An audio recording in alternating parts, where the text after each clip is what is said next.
mı, insanlık mı, töre mi? Ne zalim adetimiz var ya Rabbim. Biraz kavun etmişler niye yengemi? Vah vah, ölmem mi beni taşlara vurun, tabuta kanım sürün.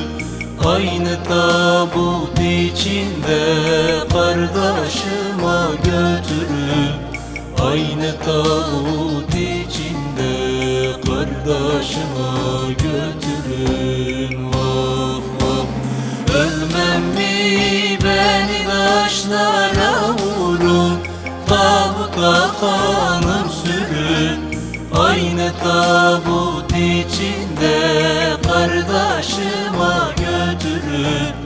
Aynı tabut içinde kardeşime götürün. Vah vah.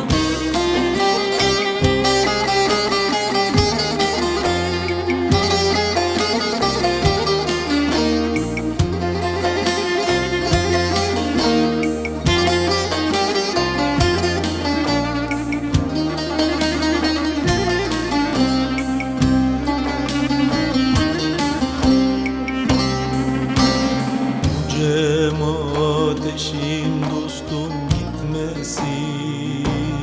Babam burada imam şahit verdi mi? Cem ateşim dostum gitmesin. Babam burada imam şahit verdi mi? Ben gibi bahtı karalı var mıdır? Töreymiş yengemi alacakmışım. Vah vah, ölmem mi ben taşlara vurun, tabuta kanım sürün. Aynı tabut içinde kardeşime götürün. Aynı tabut içinde kardeşime götürün. Ölmem mi beni taşlara vurun, tabuta kanım sürün. Aynı